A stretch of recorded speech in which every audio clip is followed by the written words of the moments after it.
Ok, vamos lá.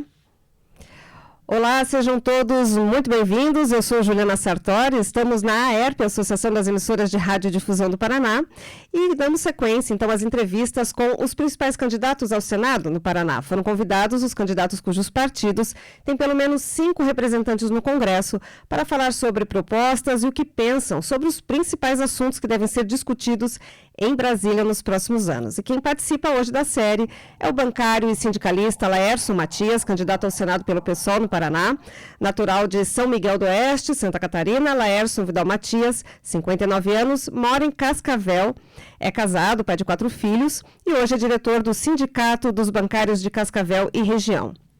Ingressou no PT na década de 90, concorreu pela primeira vez a um cargo público em 2002, quando disputou uma vaga como deputado estadual. Já foi também candidato a deputado estadual em 2006, candidato a vereador em Cascavel em 2016. Matias ajudou a formar o PSOL no Paraná e é atualmente o presidente do partido no estado. Olá, Laércio, seja muito bem-vindo aqui à AERP. Bom dia. Eu quero agradecer o espaço que você está dando para a gente poder utilizar o rádio, que é o meio de comunicação mais importante, o mais poderoso que nós temos, né, no nosso país, e não é diferente do estado do Paraná, para poder levar as nossas propostas a todo o povo do nosso estado. Muito obrigado, Juliana. Nós que agradecemos. Laércio, você já atua como sindicalista há muitos anos, né? E o que o motivou, então, a concorrer a essa vaga ao Senado, né? Uma vaga tão robusta e importante para o país? Na verdade, o nosso Senado da República, os 3 representantes do Paraná, têm o mesmo perfil, são do mesmo partido, são mandatos elitistas, né? Quando nós precisamos, quando o povo do Paraná, a classe trabalhadora do Estado precisa do Senado, nós temos sempre as portas fechadas, né? Quem transita por lá são os grandes empresários, né? O setor ruralista, e nós não temos as portas abertas. O nosso objetivo é denunciar esse tipo de mandato e propor um Senado da República que tenha as portas abertas para os interesses da classe trabalhadora e do povo humilde que trabalha e que vive aqui no estado do Paraná. Tá certo. Entre as principais bandeiras defendidas, né, a gente está acompanhando um pouco aí seu plano, né, na chegada no Senado, está a tributação de grandes fortunas. Você acredita que esse projeto é possível de ser discutido no Senado? Olha, na verdade, o Brasil precisa promover uma distribuição de renda, uma concentração de renda muito grande. E uma reforma tributária, do nosso ponto de vista, passa por aí. 70% das pessoas do Brasil vivem com até 2 salários mínimos. E mais da metade do que elas ganham são impostos. Então, desonerar quem ganha até 2 salários mínimos, né, seria uma medida que a gente acha mais do que justa para poder fazer uma distribuição de renda maior, porque as pessoas, deixando de pagar impostos, poderiam consumir mais e alimentar a economia. E, em contrapartida, para não ter redução de arrecadação de impostos, para não prejudicar as finanças públicas, a gente propõe tributar o que é isento, que é o lucro das empresas e os dividendos, ou seja, os grandes empresários, ao final do exercício fiscal, eles distribuem lucros e dividendos, e isso no Brasil é isento. Só tem 2 países no mundo, além do Brasil, que isso é isento: Letônia e Estônia. Isso é bizarro e a gente acredita que isso é fundamental para dar uma equidade na forma de arrecadar impostos do nosso país. Tá certo, candidato. E você também defende um novo modelo agrícola, né, para o Estado. Qual seria esse modelo? Como você pretende ver isso implantado? É uma nova matriz produtiva, né? Certo. A Europa já está fazendo isso. Nós temos que abandonar essa forma de produzir alimentos. O Paraná é um celeiro agrícola. Vamos pegar o Paraná como exemplo. Produz soja e milho para exportar, né? A que custo? Destruindo a fertilidade do solo, que cada vez exige mais produtos, adubos químicos, e a custo de envenenar os nossos mananciais e produzir alimentos com resíduos de produtos tóxicos que fazem mal à saúde. Então, o mercado mundial, cada vez mais exigente, vai exigir produtos sem venenos. E a nossa maior riqueza tem que ser preservada. Quando a gente fala em uma nova matriz produtiva, é pensar, fazer uma transição para um modelo agrícola que pare de destruir o solo, que pare de poluir os rios, que pare de usar todo esse tipo de produto tóxico para a sua produção e migrar para um modelo que respeite o meio ambiente, que proteja os mananciais, que proteja a vida das pessoas envolvidas no processo, que proteja a saúde das pessoas que vão consumir. Para além disso, pensar num processo de industrialização que inverta o modelo atual de concentração nas grandes cidades.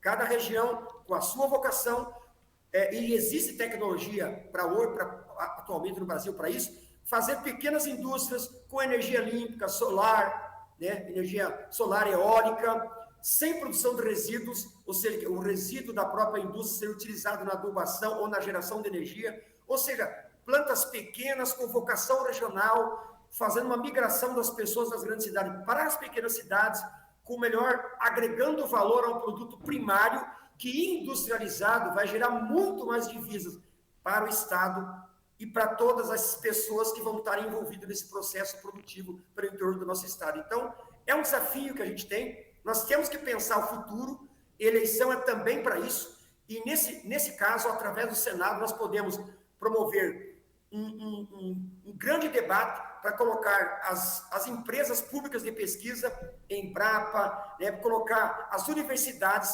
para assessorar, para produzir toda essa tecnologia e esse desenvolvimento tecnológico necessário para o Paraná continuar sendo celeiro agrícola, mas protegendo o meio ambiente e alimento de qualidade. Essa é a nossa ideia de nova matriz produtiva. Ok, candidato. Nós citamos 2 projetos. Eu queria que você mesmo selecionasse mais outras pautas que são muito importantes aí na sua candidatura e que você quer ver sendo discutida no Senado aí nos próximos anos. Uma delas é a questão da educação. Constitucionalmente, a educação é um direito do cidadão e um dever do Estado.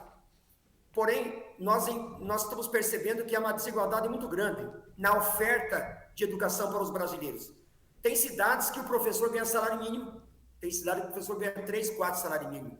Tem cidades que as pessoas têm aula embaixo de árvore, tem cidades que as crianças têm aula numa escola com ar-condicionado, com internet, enfim. Tem ensino médio em alguns estados que a educação está sucateada. O Paraná, por exemplo, o salário do professor do estado é metade do que o salário do professor do Mato Grosso do Sul. Então, nós entendemos que nós temos que federalizar a educação. Fazer uma mudança na Constituição em que a oferta de estrutura física, de conteúdo para as escolas sejam idênticas do Oiapoque ao Chuí. Todo brasileiro tem que ter o mesmo direito ao acesso, a mesma qualidade de ensino. O professor do Oiapoque ao Chuí, o da educação infantil, o do ensino médio e do ensino superior, tem que ter uma carreira nacional docente, sob a responsabilidade de financiamento público federal. Somente assim, todo brasileiro vai ter direito a ter uma educação de qualidade, sem essas desigualdades regionais, sem essa interferência negativa do mau gestor, e aí a pessoa pode ser condenada a não ter futuro por nascer num lugar desprestigiado financeiramente ou por uma boa gestão. Então, por isso, a federalização é uma das coisas muito importantes que a gente quer defender também. O Senado Federal é para isso. Nós temos que pensar como nós podemos modificar o nosso país, e a Câmara Alta tem que ter essa tarefa de discutir o futuro da nação, e a educação é um carro-chefe para isso. Certo, educação, também a saúde, onde o senhor já atuou bastante, né? Acredito que tenha pautas bem importantes a serem discutidas aí no seu plano, né? Na saúde, nós temos que derrubar o teto de gastos, né? É bizarro a gente ter teto de gastos para a saúde. As pessoas morrendo na fila de espera por atendimento, porque tem um limite de gastos. Isso é inadmissível, né? Para fazer um paralelo com isso. 50% do que é arrecadado pela União vai para o sistema da dívida pública. E lá não tem teto de gastos. E essa dívida sempre é paga e ela sempre continua aumentando. Por isso que a gente defende também uma auditoria permanente com a participação da sociedade civil e o Senado da República para monitorar esses contratos, beneficiários, taxa de juros, amortizações da dívida pública, porque é inadmissível. A gente paga e nunca diminui essa dívida. E, em contrapartida, se a gente fiscalizar, eu creio que vai dar para diminuir isso e sobrar mais dinheiro para investir, tanto na educação, como eu te falei, como na saúde. E a gente fazer o SUS o SUS mostrou o seu poder, a sua estrutura de poder para enfrentar a Covid, né? Apesar desse governo que atrasou por 4, 5 meses a compra da vacina, essa pessoa que beira insanidade, né? Beirou a insanidade, mas mesmo assim, quando o SUS pôde atuar, né, depois que ele parou de defender aquele kit de bobagem, de besteira, que matou um monte de gente com cloroquina, aquela bobajaiada que só poderia sair da cabeça de uma pessoa ignorante, irresponsável, né? Então, o SUS deu uma resposta imediata, né? Então, nós temos que fortalecer o SUS com o fim do teto de gastos. Ok, Laércio. A gente falou então um pouquinho de saúde, falamos de educação. Qual outra área que o senhor considera prioritária que deve ser discutida nesse momento? Bom, outra área eu diria o seguinte, o nosso partido apoia o Lula no primeiro turno. Pela primeira vez, o pessoal não tem candidato a presidente. E por que nós apoiamos o Lula? Porque nós temos que derrotar o Bolsonaro. Né? É inadmissível, nós estamos passando uma vergonha mundial com uma pessoa desprestigiada, ninguém vem visitar o Brasil, ninguém convida ele para ouvir besteira, para falar bobagem. Né? Nós temos que tirar uma pessoa que está destruindo a Amazônia, uma pessoa que não tem responsabilidade com o seu povo, que ofende mulheres, que ofende negros, ofende pessoas LGBT, uma pessoa que não tem responsabilidade nenhuma com o nosso povo. Então, nós queremos apoiar o presidente Lula. Nesse aspecto, a minha candidatura ao Senado, e eu sendo eleito senador, eu quero ajudar o presidente Lula a botar o país nos eixos, defender a democracia, consolidar e avançar a nossa democracia, combater a fome, a miséria e promover a distribuição de renda. E garantir um auxílio emergencial, não até dezembro, não. R$600 até acabar a fome e a miséria no país. Porque é possível acabar com a fome e a miséria se nós promovermos um grande programa de desenvolvimento nacional de geração de emprego. E isso o governo, o Lula, tem esse compromisso com a gente e nós queremos auxiliar nessa tarefa aqui, representando o Estado do Paraná. Quais são suas pautas econômicas, candidato?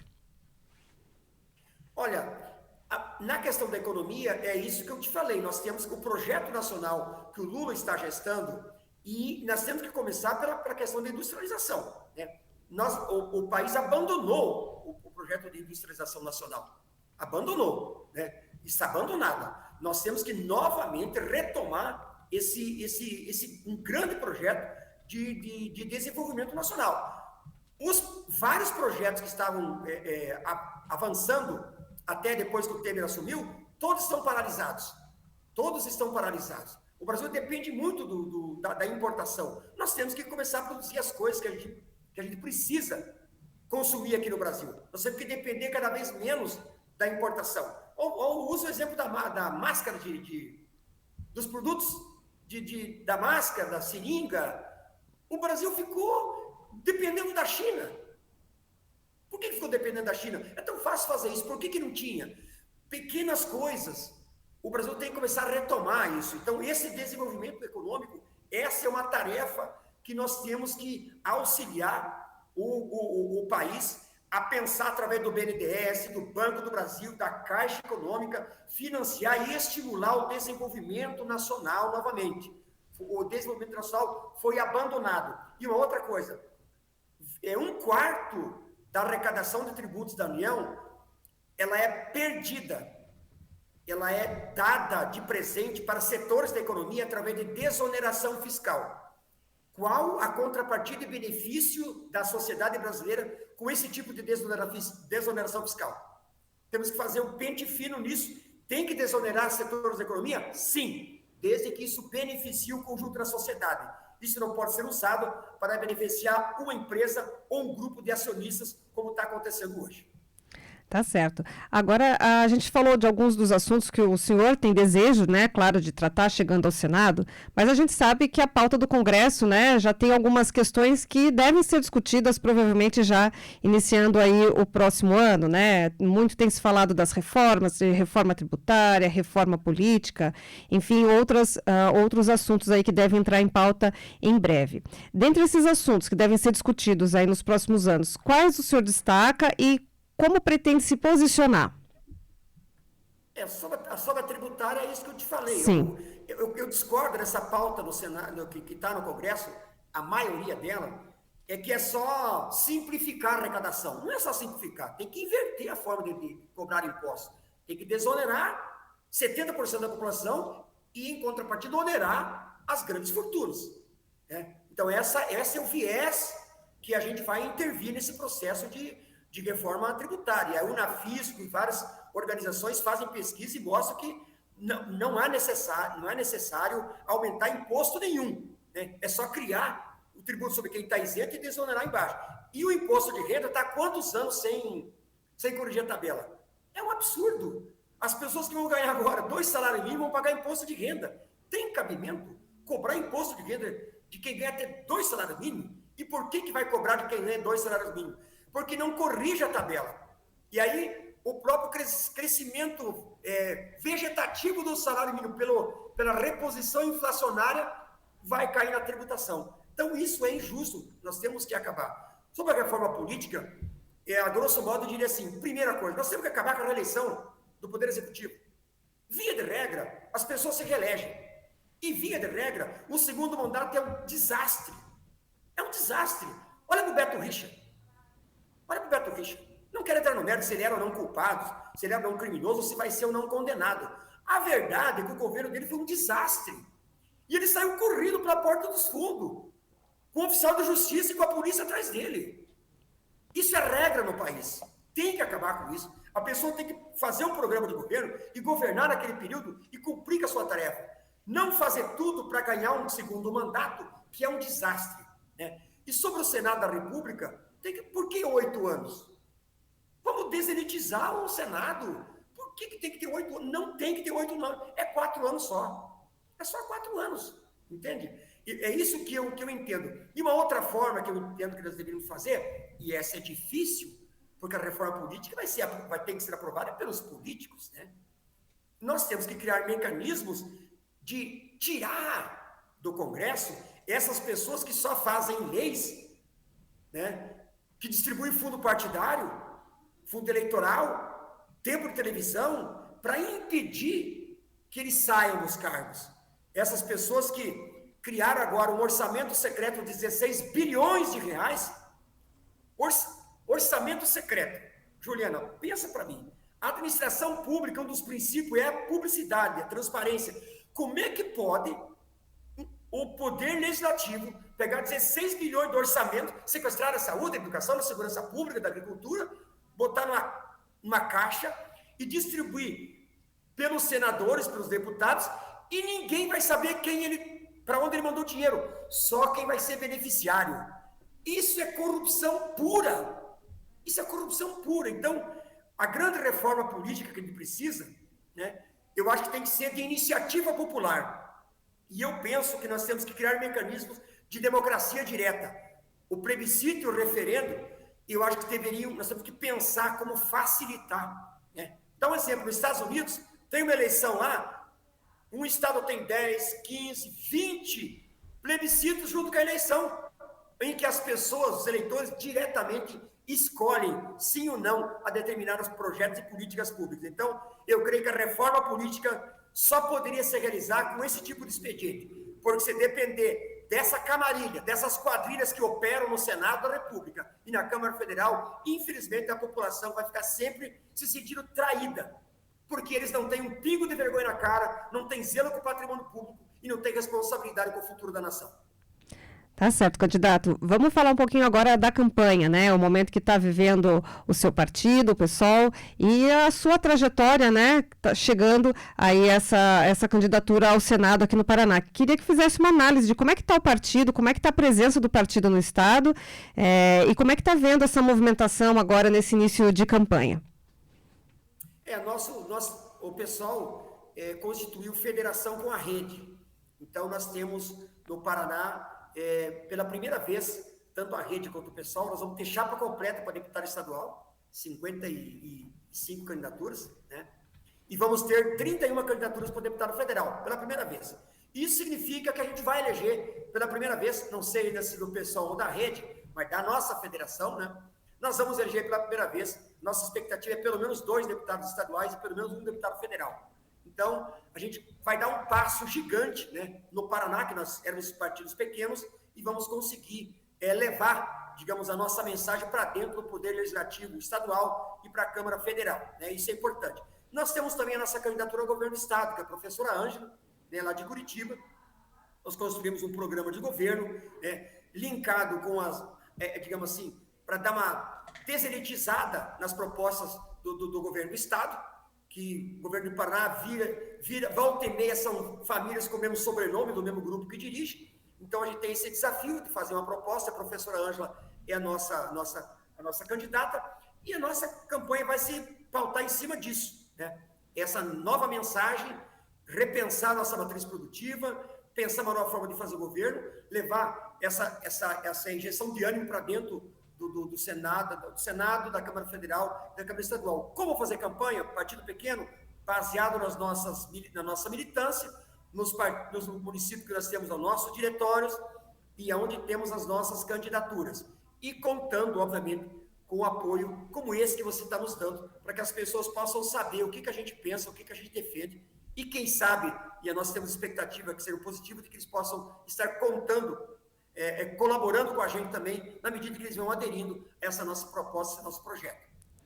Certo. E a sua trajetória como sindicalista, né, já trabalha há muitos anos, né, conversando com muitos trabalhadores, atuando na área da saúde também, a gente percebe um pouco aí vendo a sua biografia. O que isso traz de vantagem para chegar no Senado e atuar como um congressista? Então, veja bem, todas as lutas sociais, todas as atividades políticas da sociedade civil da nossa região, nós sempre estivemos participando, todas elas. Né? Então, esse é um handicap do povo que precisa ocupar o espaço que nos é negado. Né? Por isso que eu digo de denunciar os atuais senadores. Vou te dar um exemplo. Os 3 senadores do Paraná são do mesmo partido, o Podemos. Foi desbaratada uma quadrilha no MEC, Ministério da Educação. Uma quadrilha de pastores. Não, desculpe. Me desculpe os pastores. Eles se diziam pastores. São falsos pastores. São bandidos que, para liberar dinheiro para os prefeitos, cobravam barras de ouro para liberar o dinheiro. Isso tudo gravado em áudios, denunciado à Folha de São Paulo, a grande imprensa nacional. Pois bem, foram todos afastados. Né? Foram todos afastados. A quadrilha dos falsos pastores foram afastados do MEC. Foi aberta uma CPI, porque, infelizmente, no Brasil, às vezes a única condenação que sofre um político corrupto é a exposição pública dos seus crimes. Foi feita uma proposta, uma CPI. Sabe o que fez os senadores do Paraná? Não assinaram. Foram contra investigar e dar publicidade a precisar de corrupção. Por que foram contra? Eu tenho que fazer ilações, né? Ou porque faziam parte do esquema, né? Ou então porque eles não têm interesse e compromisso de zelar pelo interesse público e pelo orçamento público. Então a gente tem que denunciar esse tipo de coisa. Agora pensa bem, mas agora tem o Moro, que é uma novidade. O que é o Moro? O Moro é um juiz que foi flagrado combinando com o promotor Dallagnol como tirar o Lula da eleição para ganhar um ministério do Bolsonaro para depois tentar ser ministro do STF. Felizmente eles brigaram, o Bolsonaro meteu um pé na bunda dele e mandou ele para fora do ministério sem cumprir a promessa de botar no STF. Ainda bem, seria uma desgraça essa pessoa lá no STF. Aí o que ele fez?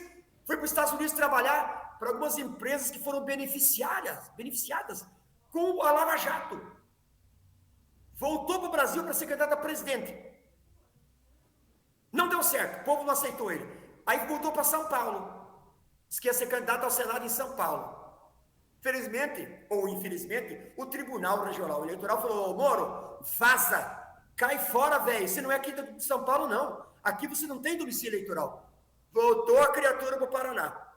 Aí ele resolveu ser senador do Paraná. O que ele vai fazer a semana que vem? O que ele vai fazer o ano que vem? O que ele vai defender? Que compromisso ele pode ter com o povo do Paraná? Se ele era paulista, se ele estava nos Estados Unidos, e você não tinha compromisso nem com a responsabilidade que ele assumiu como juiz de ser um juiz parcial e imparcial. Ele foi um juiz parcial, no jargão popular, um juiz ladrão, favoreceu um lado. Então, que mandato vai fazer essa criatura? O Álvaro está 32 anos lá. Que benefício o Paraná teve com o Álvaro Dias? Tem pessoas que acham que até o Álvaro é vitalício, né? Ele sempre acha um jeito de ficar lá, né? Então, a nossa trajetória de luta é a trajetória das pessoas que vivem do trabalho, que vivem reivindicando a melhoria do seu bairro, da sua categoria profissional, da sua região, da sua cidade. Enfim, essa é a nossa trajetória. E a gente quer levar esse tipo de experiência, né? Esse tipo de vivência para dentro do Senado. O Senado tem que ser também a casa do povo. não pode ser a casa dessas pessoas que não têm compromisso com a maioria do povo brasileiro. Certo, o senhor citou os seus principais adversários aí, que são os que estão aí liderando as pesquisas ao Senado aqui no Paraná. E, claro, temos ainda uma campanha pela frente, uma campanha curta. Imagino que é uma dificuldade, né? Apresentar essas propostas numa campanha tão curta e com esses nomes já bem conhecidos da população paranaense. Quais são as principais dificuldades que o senhor vê nesses próximos dias de campanha? Não, a dificuldade é estrutural, né? Eu vou ter 14 inserções de 30 segundos. E uns vão ter 30, uns vão ter 40, uns vão ter 80 inserções. Então, eu vou ter menos tempo, menos possibilidade das pessoas verem o que eu estou pensando, né? Então, eu acho que isso é uma coisa injusta. É uma coisa injusta. Se as pessoas estão concorrendo no mesmo cargo, elas têm os mesmos direitos políticos, por que haver essa diferença de distribuição do tempo? Obviamente que favorece muito mais, né? Outra dificuldade é assim, eu sou um nome conhecido aqui na minha região, né? Vocês não têm obrigação nem de saber quem eu sou. Obviamente que quem eu estou representando aqui é muito parecido com algumas pessoas que você conhece, que são os sindicalistas, são os militantes políticos de bairro, militante político de algumas causas, como a causa ambiental, como a causa animal, como a militância de saúde da tua cidade, né? Mas eles estão com o nome construído e a gente tem que construir o nome. Então essa é uma dificuldade. Eu diria que se fosse igualdade, paridade de armas, né? O tempo de televisão igual, um debate para todo mundo conversar, eu acho que seria uma coisa muito mais justa. Certo. Como a gente não tem isso, a gente conta com o quê? Com esse tipo de espaço que você está propiciando para a gente, e a gente vai ter que correr.